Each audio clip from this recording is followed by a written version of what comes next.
Good afternoon, everyone. I'm Tom Drost, president of Logical Engine, the creators of EstimateRocket and JobRocket.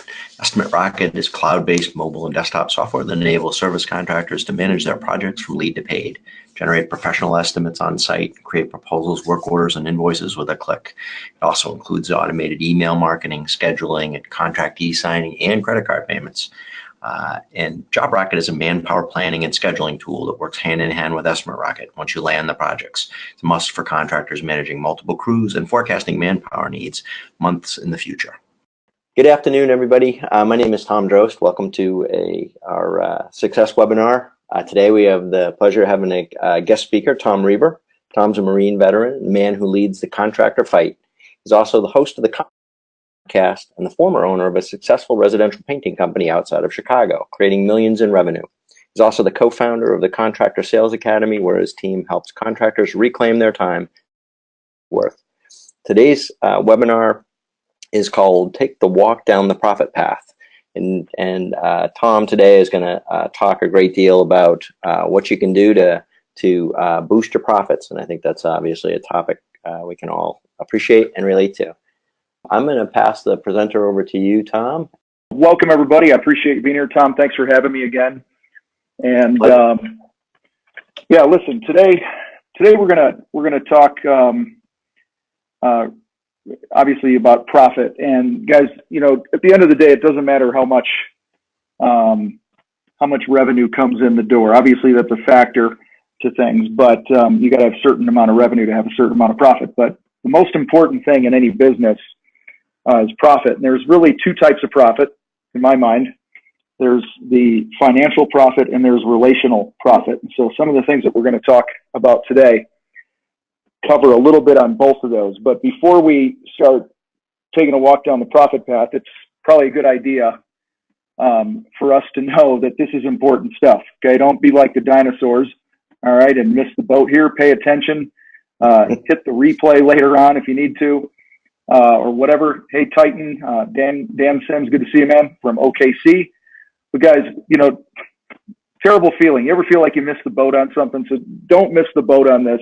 This is, today is going to be much less tactical and more strategic. Okay. So tactical meaning do this, do this, do this, and do this. That's not what this call is about. Today is more high level strategy, stuff that has been developed over many years by a lot of really smart people. And so, and really going to give you a clear road, a clear path to success, blue skies ahead. You know what the road you're on, the GPS is taking you there. And that's what we're going to dig in today. There is a question box. Use that question box. If something pops up and you want to throw a question out, I will do my best to monitor it while we're going through this and answer them as they come up. So feel free to do that. All right. So back in around 2008, a bunch of really smart people, actually, Tom, I think I'm hearing an echo and it might be you. It's my voice coming back. Can you mute? And then, yeah, it's gone. All right, perfect. Thank you. So a bunch of smart business, you know, professors and researchers and stuff did a bunch of stuff back in 2008 to look at massively successful companies, and they came up with a thing called the service profit chain. The service profit chain. And so what we're going to talk about today are some concepts and a couple added things that kind of are rooted in this Harvard study that's been applied in many businesses around the world, and kind of made it my own. And we use it in our coaching programs and things like that. So everything I do is designed to help a contractor get to profit. Okay, we want to get to the promised land. That's what it's all about. You know, I want you at the end of a year to look back and go, man, what a wild ride! It was a great ride, but man, I got $200,000 in the bank. You know, I have $50,000 in the bank, or whatever it is, and I paid all my bills, and I paid myself, and my spouse isn't upset because we had another year where we didn't make money and things like that. And so, before we get into this profit chain, oops, here we go. Here it is. So this is kind of a high level of what the chain looks like, and certain things need to be done in order. Now, profit is the outcome up here at the top. That's what we want.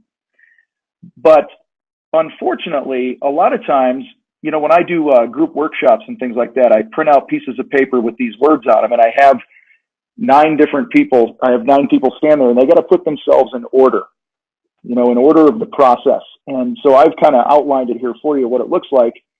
But I want you to think, how do we reverse engineer building a profitable business? Okay.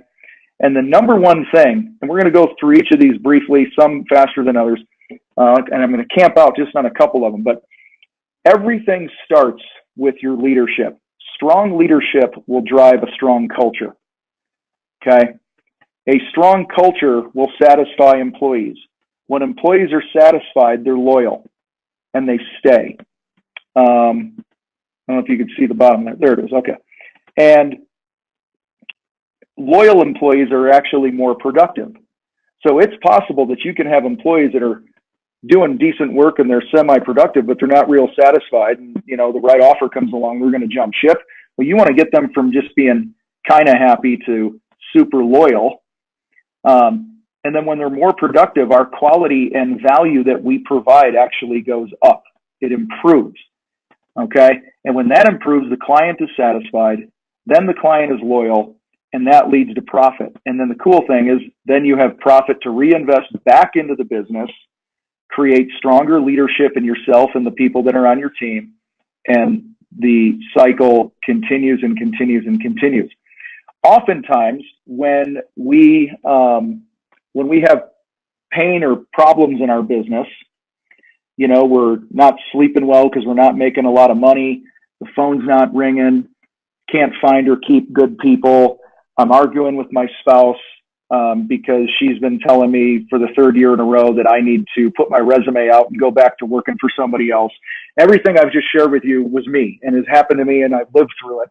And I'm here to tell you that when you're feeling those things, we often go right to something like, oh, I got to make sure that my clients are really happy, or I need to go and make sure that we focus on the quality of the work, when the very first place that you should look is in the mirror at yourself as a leader. So give me a thumbs up or an amen or something in the box just to let me know that you guys are with me here today and that makes sense to you before we move on here. All right, use that chat box, use that question box. I'm an interactive guy, and I love to hear what's going on. All right, Jesse, thanks, buddy. All right, so check this out, leadership. I want you to think about, what kind of leader are you? There's some mindsets of a profitable leader. And leadership is one topic here today that we're going to camp out on more than some of these other ones. How you go, the business goes, 100% of the time. And so the first mindset of a profitable leader is I got to own it. Whatever's good, whatever's bad, whatever's a mess, underperforming team members, low lead flow, low sales, low profit, it is 100% on me as the leader. And if you don't have that mindset, then nobody can really help you. Okay. The second thing of a leader, profitable mindset here. And I learned this, from being in the Marine Corps, and, those of you who don't know, I coach high school football for 16 years. And what I've learned, one of the biggest lessons I've learned is one of the greatest things I could do as a leader is to create an environment where my people feel safe, where they feel safe to make mistakes. They feel so safe to play loose and play free and make decisions. And if every time a mistake is made or something doesn't go the way I think it should go, if I'm jumping their case all the time, I've not created a safe environment. Okay. Another mindset of a profitable leader is I want to be more of think of the kind king versus the cruel dictator. Okay. The cruel dictator, his mindset is, hey, your goal should be my success and the success of my business. The cruel dictator, he's the one in charge and he runs everything and makes all the decisions. He uses power. He uses position. He uses the threat of punishment. I'm going to fire you. I'm going to dock you. I'm going to cut your hours to get people to comply. But the problem with that is, it's only effective in the short term. Okay. Because for two reasons. Number one, any environment like this is eventually going to crumble and fall. And number two, when you approach leadership this way, it diminishes the goals and the dreams of the people in the organization. Okay? Because really, in this sort of environment, this dictatorship, you know, the mantra could be, you guys better comply or you're in trouble. The other side, the kind king, I like to call it, creates, his mantra could be, hey, our goal, you know, my goal is our success. It's your success. I want to help us succeed together, where people are empowered. They own their roles and they own their growth, and they want to do a great job in their roles because you've built a relationship with them. And then they're choosing to perform because of the value they place on the relationship instead of the threat of a negative consequence. Okay. And listen, your goal as a leader, you guys, is to help your people succeed. That is it. So you own a business right now, whether you have 1 employee or 100 employees, the number one role of you as a leader is to help your people succeed, because that's the only way that you're ultimately going to drive the business forward and all that good stuff. All right. So really to be a coach, it's really to be somebody that's really creating a safe environment. Another part of this leadership thing I want to camp on here for a bit. There are 5 universal fears that all people have, and I won't go into it for time's sake of all 5. I'm going to pick on one of them here.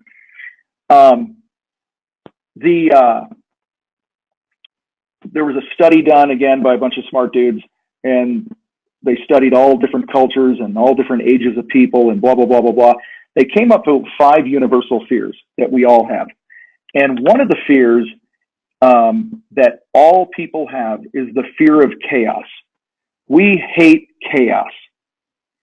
And that fear of chaos drives the need to have some order in life. So this would be a practical thing here in your leadership that you can implement when you understand people. So the better that you can understand people in general, become an expert on people, the more you can meet those needs. And in turn, you're going to build, remember, I talked about up here, strong leadership drives a strong culture, then people are satisfied, loyal, more productive.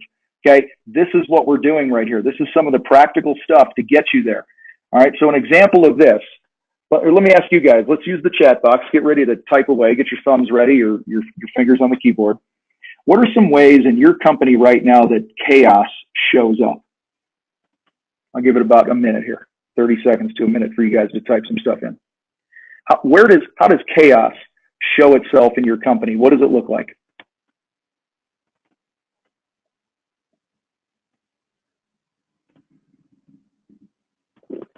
Jesse says new employees. Okay, a new employee comes in.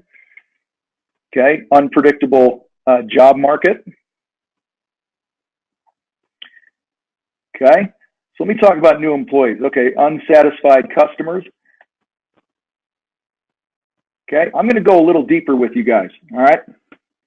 So, for instance, when you don't create a budget for the year, and you don't know how many leads you need to come in and what your sales rate needs to be and how many man hours you got to sell for the year, and you're just kind of throwing crap up against the wall and winging it, you're creating an environment of chaos. If you're sending guys out to, well, Jesse talked about the new employees, right? If a new guy is starting, this used to happen to me. A new guy would start, he'd show up at the office, and I'd go, oh, crap, you're starting today. We didn't even have a plan for the guy. So what does that say to him? He's walking into an environment of chaos, where an environment of order would be, dude, we are so excited for you to be here. We have the whole, all the crew leaders or whatever. We're going to go out to, breakfast this morning with you. Here's your shirts. Here's some business cards.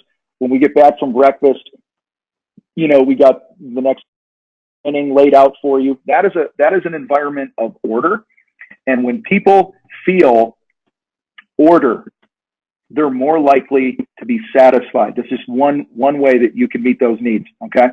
Another way that chaos shows up, you guys, is, see, like Jesse, you talked about unsatisfied customers here. Well, guess what? Unsatisfied customers are people too. And one of the reasons that they're unsatisfied is because there's chaos. They don't know when you're coming. They don't know what your plan is for the job, and on and on and on. There's all these different 5 fears that I go into in other platforms. I don't have time here today.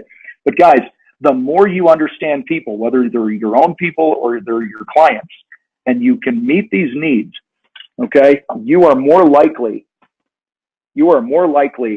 to create the type of business that people want to be associated with. Okay. Does that make sense, everybody? Weigh in on, just give me an answer. Yes, no, you got a question, ask your question before we move on here.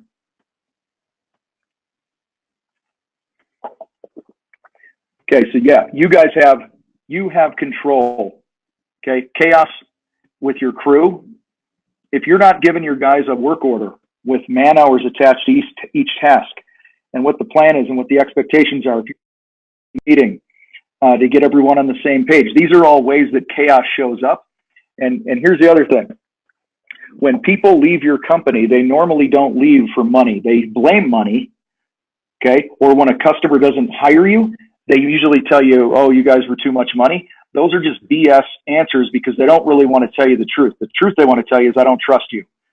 I don't trust you as a leader if I work for you to have your act together and to create a business where I have a clear future, where it's safe, where there's not a lot of chaos, blah, blah, blah. And as a customer, they don't want to tell you the truth that, hey, bottom line is you seem really disorganized. You don't communicate very well, and I don't trust you. That's why I don't want to give you my money. All right. So guys, when you understand the 5 universal fears that human beings have, and you learn to lead and deal with other people, client or not client, and meet those needs, you will create a stronger organization. All right. I want to get into culture here. So strong leadership drives a strong culture. Okay. So here's what I mean by culture. It's simply what you expect and what you accept. If you've ever walked onto a job, if your guys are late and you got a guy that's continually late, well, you've chosen to either not lay out the expectations, or if you have, you've chosen to accept the fact that he's just late, and that's just how that guy is, and I really need him in the field, because I got to get work done and all that other garbage. When what you're really doing is you are destroying your culture. Okay. Another way to think of culture is the way we do things here. All right. I'm not a New England Patriot fan, but I'll tell you what, you ask anyone in that organization, what's the culture around here? And it's do your job. And it doesn't matter who you are, what your position is, coach, player, superstar, or new guy. If you don't do your job, you're gone or you're on the bench. And that can be done. It can be enforced, and you don't have to be a jerk about it. Okay. But guys, when you're not intentional about the type of culture that you want to build, then you're going to have problems. So one of my companies, back in the day, we were doing, over 300 paint jobs a year. Employees would, we had a way of doing things. We gave work orders. We had weekly meetings. We looked the part. We were always dressed properly and all these things. And if we had a guy show up to work, one of the other team members would pull him aside and go, dude, you're not looking right today. You need to go home and take a damn shower and shave and put on some clean whites and a clean t-shirt or whatever. And our crew leaders wouldn't let the guys come in onto the job sites looking like crap, because that was what we expected and we didn't want to accept. Okay. So guys, culture is simply, no matter what the issue is in your business right now. All right. If you have employee issues where you can't find or keep people, it's because on one level you failed somewhere in here. Okay. If you have quality issues, if you have, lack of training, I could go on and on and on and on with this culture thing, guys, but it comes down to you get to choose the type of culture that you're building. All right. So remember, in our little circle here, we go leadership to culture. Actually, I think he's asking questions here. All right. If you have questions, just put them in there. All right. Leadership drives culture, leads to employees being satisfied. So let me ask you guys this. If I'm focused on being a better leader and building a stronger culture, why would employees be more satisfied? What do you guys think?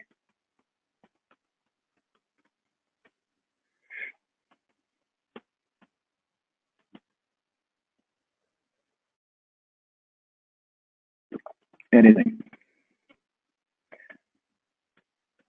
Okay, while I'm waiting, Jesse says, yeah, I have trouble just getting people to show up. Well, you know what? If they don't show up, they don't get to work for you. And then you readjust your budget. And if that means you got to jump back in the field, which, listen, nothing I'm sharing with you today, I've not done myself, guys.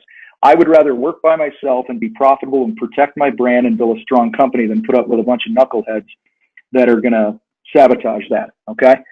So again, the question here is, do you see how if you are an intentional leader, creating a safe environment for people, and you're building a strong culture, why employees will be satisfied? Because number one, they're your front line, guys. They're out there representing you. Okay. And so the more you build strong from the foundation, which is your employees, the stronger of a business that you're going to have. So like I said, I'm only going to touch on a couple of these deeply here. So satisfied employees are loyal employees. This is where you got to ask yourself, what would it take your people to jump ship? You know, if you're anything like me, you've probably had guys leave, you know, for another buck, you know, another buck an hour, and they bail because, okay, and I used to sit there and think, oh, people aren't committed and they're not this and they're not that. No, the bottom line is I was not being a good leader. I was not creating the type of environment that created a clear future and, you know, that was, that had order and they felt significant and all these other things. Okay. So employee loyalty will absolutely, yeah. Darren just says, well, we'll make your people jump.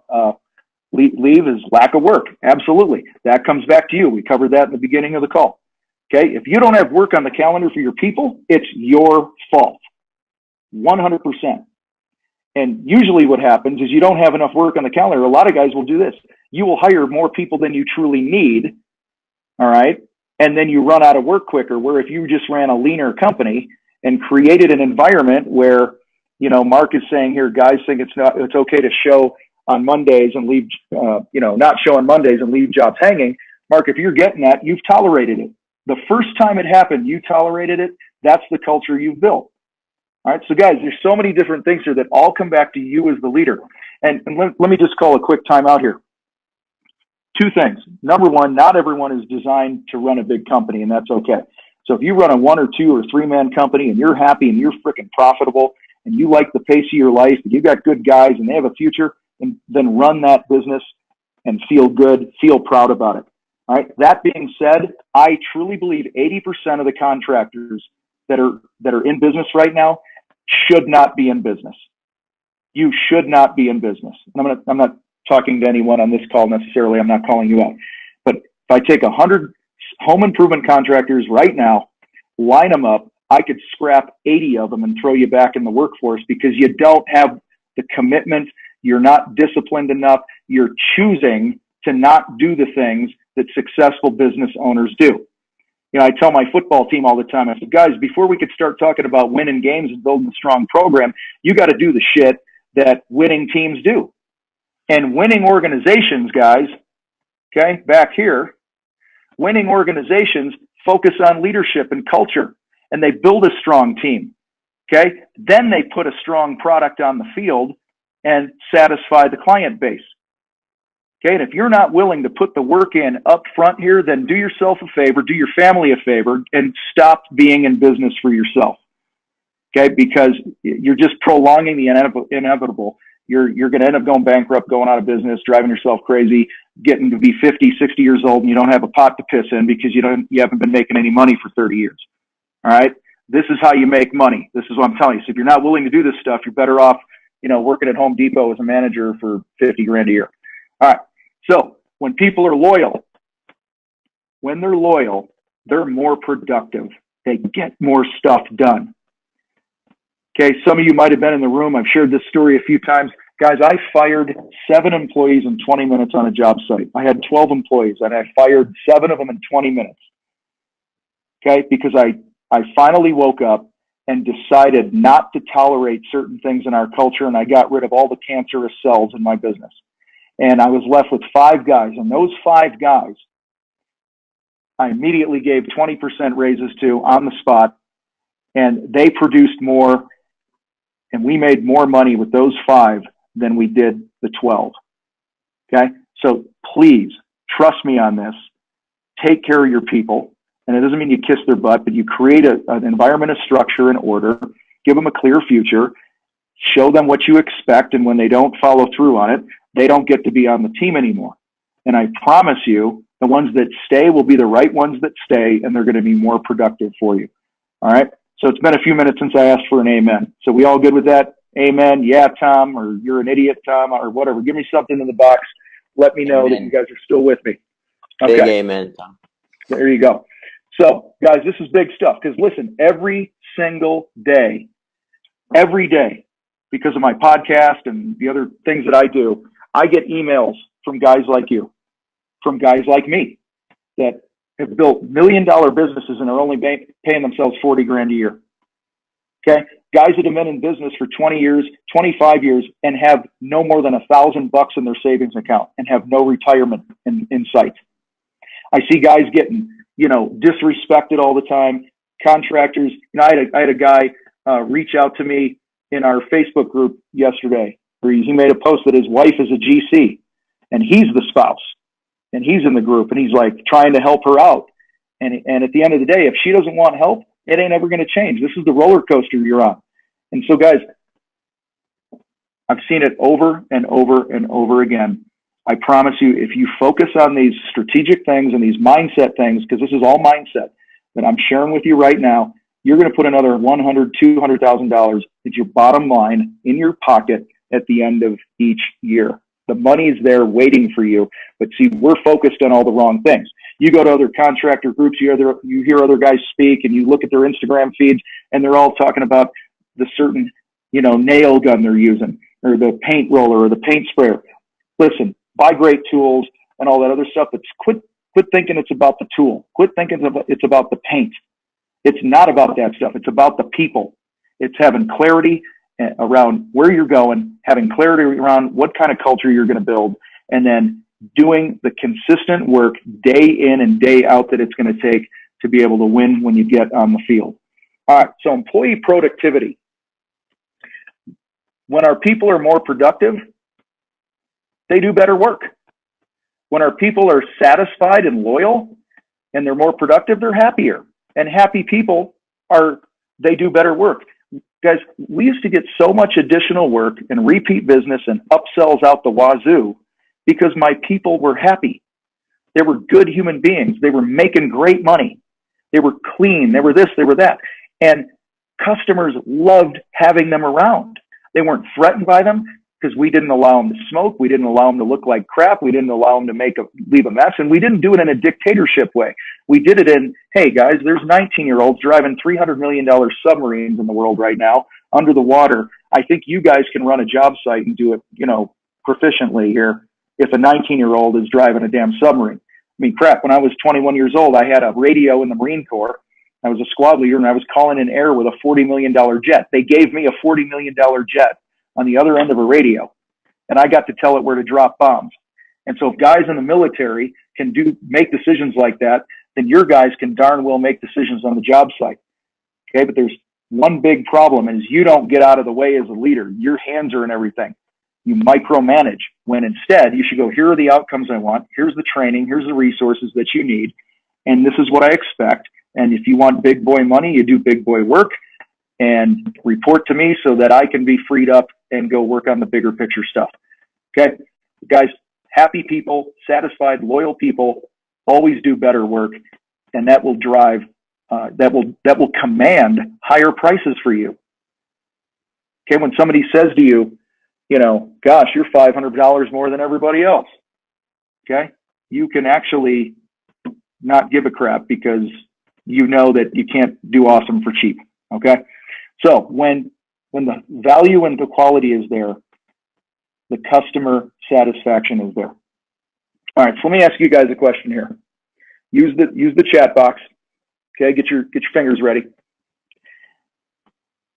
What percentage of your current clients that you've done work for in the last year, you individually, Darren, Jesse, Steve, Dan, all you guys, okay, that I see in here, Mark, what percentage of your customers would you say are satisfied with you? Let me see it in the box.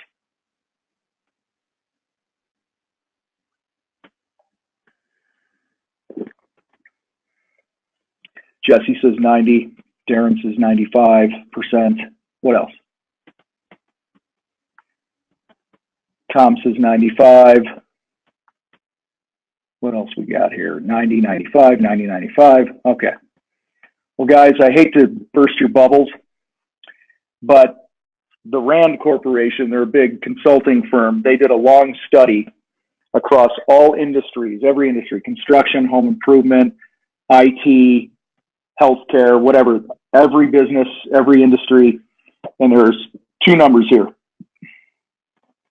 83 and 8. So here's how it is.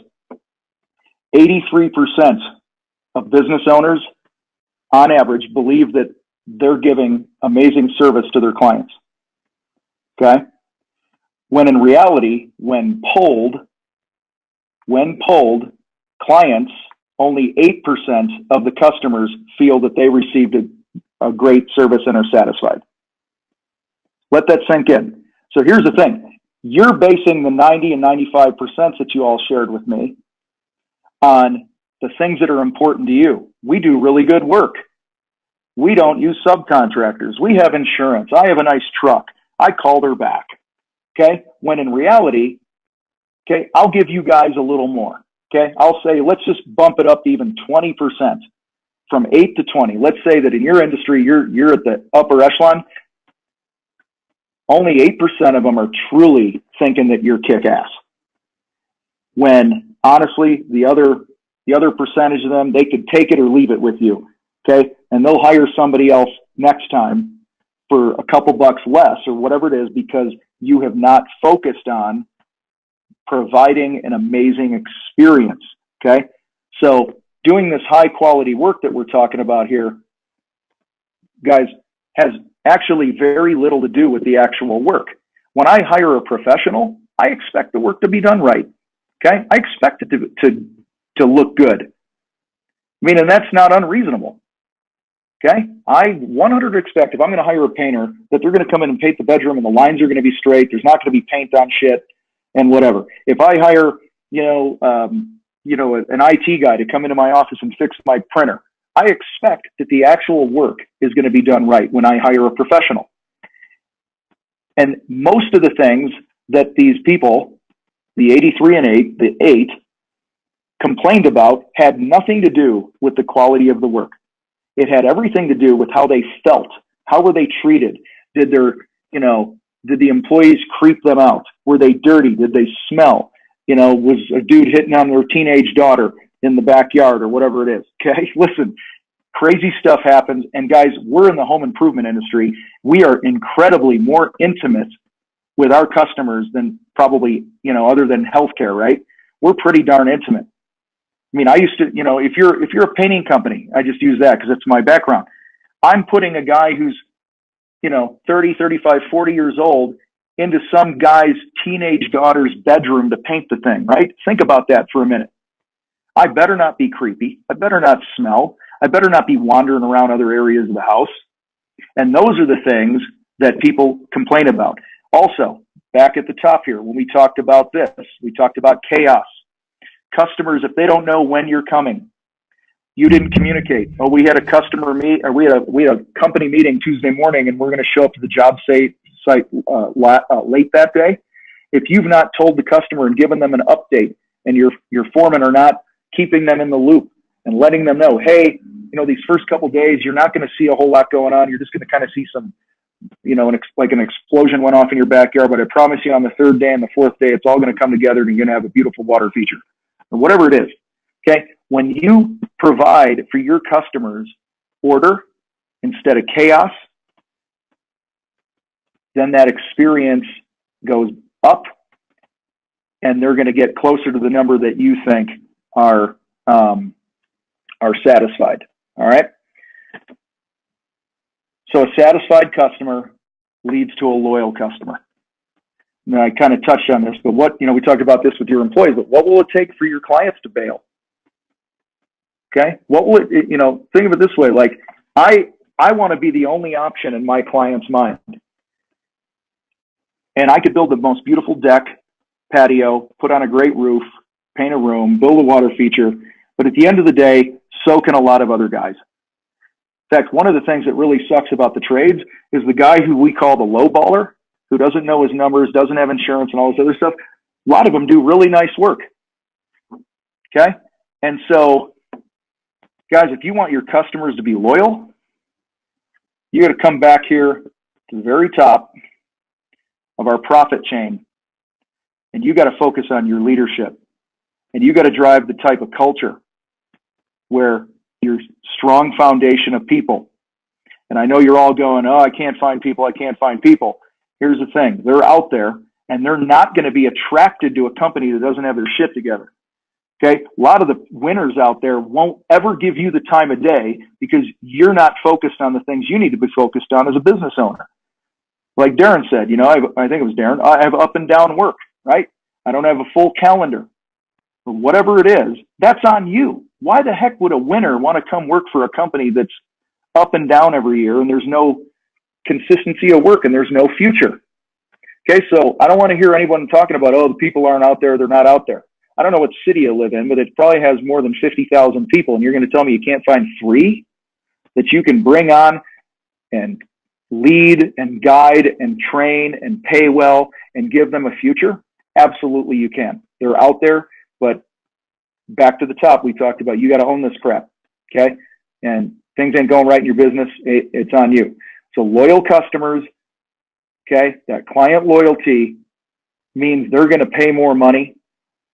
You're going to make more money, and you should make more money because you're going to invest it back into the business, back into yourself, grow your team. I don't mean just by the numbers of people. I'm talking about, better, you're coaching better skills, better leader. You set them to a leadership thing. You put them in a sales training program. Whatever it is. Now you can also afford to pay people as they grow.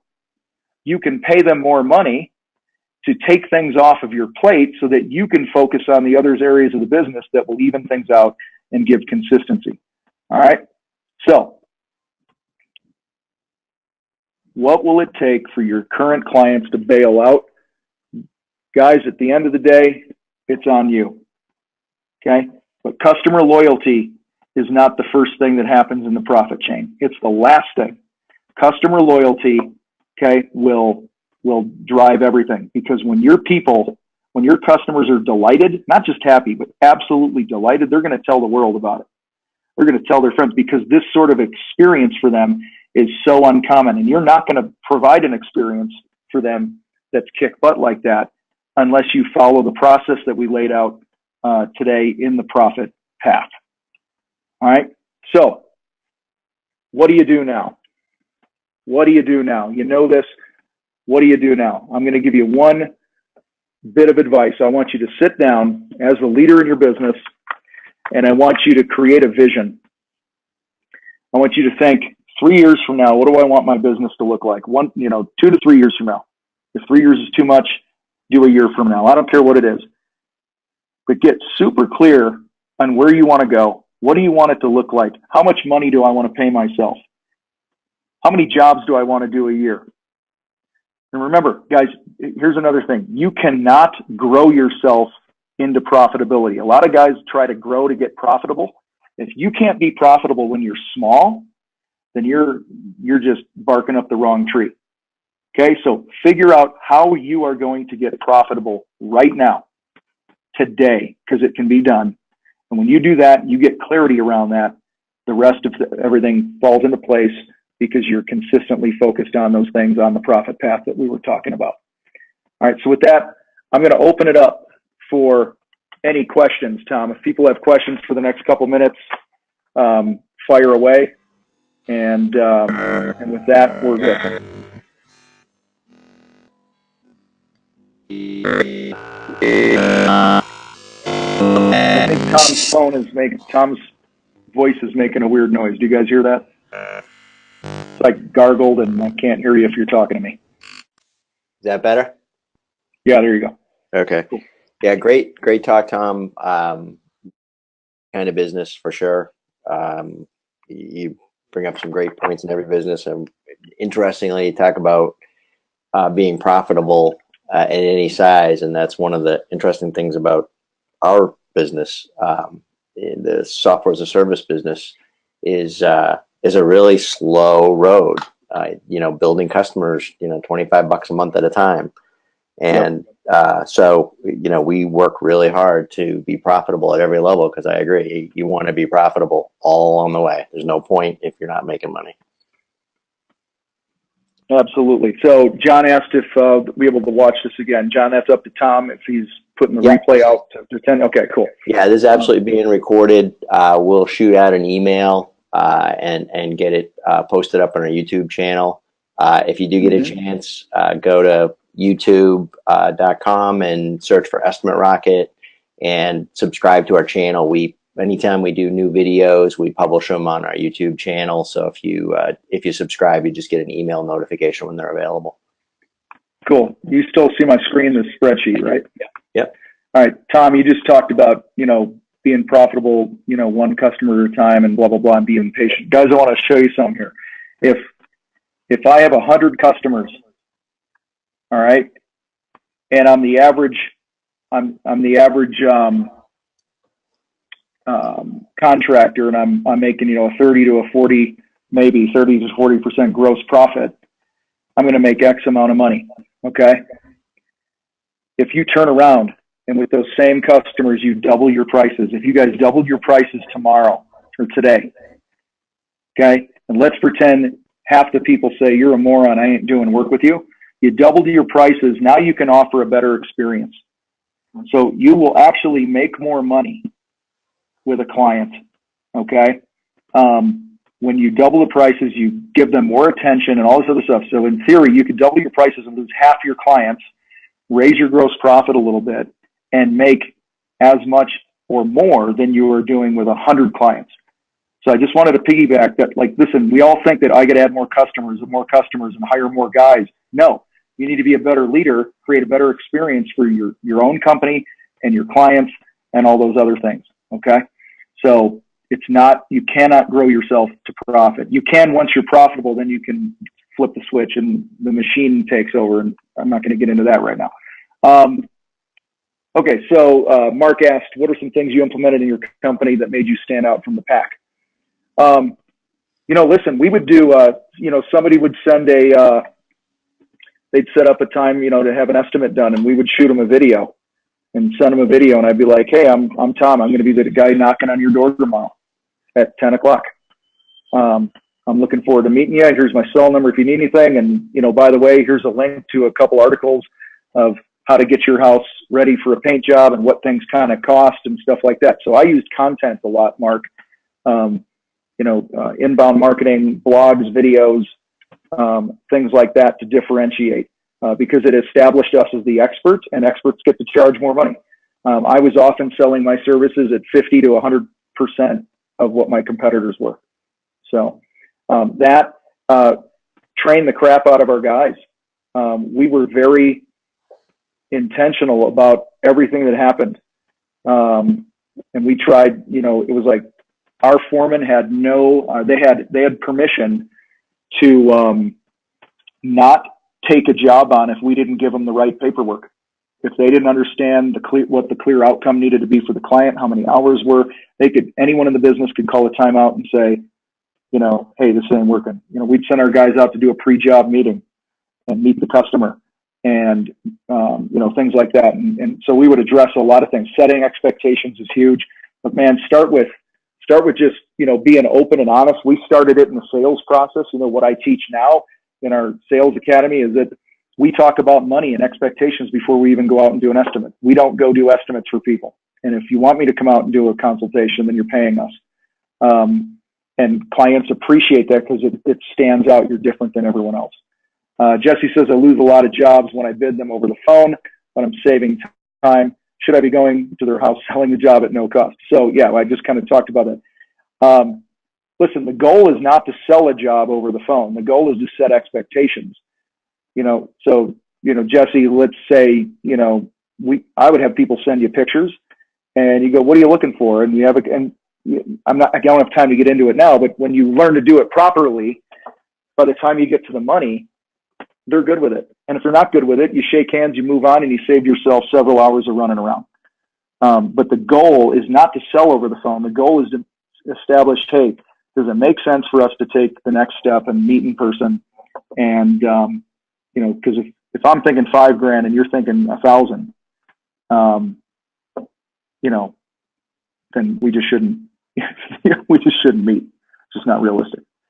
So, any other questions? And we run into that a lot in the software business when we're doing, you know, over the years we've done one-off projects for people, and that idea of bidding over the phone becomes really important because someone says, "Oh, I want an app," and they think, "Oh, that's going to be $50," and we're not, you know, if that's the expectation, we're probably not going to get too much further there. Yeah, and so you know, Jesse, the conversation might go like this. You know, they call up and they go, let me scroll back up to the top, and okay, so you do decks, right? Yeah. You know, so somebody wants a deck, and I would have them send you a picture. You know, what kind of decks do you like? Send me a picture. Text me a picture. You know, and then I would just say, hey, listen, you know, we could blow your face off with a magazine award-winning worthy type deck that you know is going to be, you know, featured in top, you know, home remodeling publications, and something like that might be, you know, shoot, we've built decks that are, you know, $100,000 before. Or we can build a standard one in the back that you cook out on for 18 to 20 grand. I mean, which conversation do you want to have? You let them tell you how much they're going to spend, because you can build anything. Okay. So there's some strategy behind that. You just can't start throwing around money without some other things that happened on the phone before that. All right. Last question here from John. Advice for rebranding or switching to my niche. This year I'm changing from a handyman to a fence contractor. So I have a lot of people that are in our programs that rebrand. What I would do is all your messaging, all your marketing, all your focus 100% goes into the new thing, in your case being a fence guy, if that's what you're going to do. Some guys say, you know, I'm not going to take any more of the handyman work. Well, until you have enough of the fence work coming in, you know, you got to play ball a little bit and do some of those other projects so you have some money, and, you know, you're buying mama shoes and things like that. But I wouldn't spend any marketing money. I wouldn't spend any amount of time trying to get other handyman jobs. But if those leads come to you, you know, I have one client, he was a landscaper and a water feature guy. And he just wanted to switch to water features. It's like, you know, twice as profitable and a lot cooler. And it was a 2-year process for him to rebrand, but he did change the name of his company. He, you know, changed the stuff on his website, you know, for services and things like that. But because he had been in business so long as a landscaper, by default, his phone rang, you know, for landscape services, and he would just pre-qualify those over the phone. And if he wanted to take one of those jobs, he would. And as time has gone on, he's taking less and less because of the focus he's putting into the water feature side of his business. That side's growing. And so hopefully that kind of gives you a little direction there, John. So, all right. Darren, would you recommend putting my services on my truck and trailer along with a logo? Yeah, you better letter your trucks up. You know, that's thousands of people a week, sometimes a day. You know, it's a moving billboard. And like, listen, if I started a business tomorrow and had $5,000 to spend in marketing, guys, I would letter my truck up and get signs and all that other stuff before I built a website, personally. Yes, you need a website. Yes, you need technology and social media and all that other stuff. But like, if I had to make a choice, I would start with that, because it's low-hanging fruit to me, because it's just sitting there in a neighborhood, and it's, you know, it's a clean truck. It's represented yourself well. So anyway, well, guys, I appreciate your time here today. Tom, I appreciate you letting me come on and share some of this stuff. And as the screen here says, guys, if you're interested in everything that we're doing and things like that, you can reach out that way. Also, highly recommend. Tom, I'm assuming most of the guys on here are EstimateRocket clients, and if they're not, they should be, because you got the best thing going. And I know, you know, from bidding to communicating and, lead tracking and all those things, man, you got it dialed in. And one of the things I appreciate about you guys is, Tom, you guys are always trying to get better. You're not content. You're always raising the bar. You listen to your clients. And so I appreciate that. And so you guys that are listening to this, if you're not already working with EstimateRocket, then get off your butt and do it. The good news is, Tom, I recognize almost every name, so that's a good sign. Awesome. And Tom, I'd really like to thank you for presenting today. It really is great. Your content is always awesome, and I believe totally relevant to everything we're doing, and pretty universal to any field, any business field. It's all relevant. I'd like to thank everybody for attending today, the EstimateRocket Success Webinar. And as I mentioned earlier, we'll get this published on our YouTube channel within the next day or so. And we definitely look forward to having the next one. Thanks again, Tom, and thanks everybody for attending. Thank you, Tom, and we'll see you guys next time.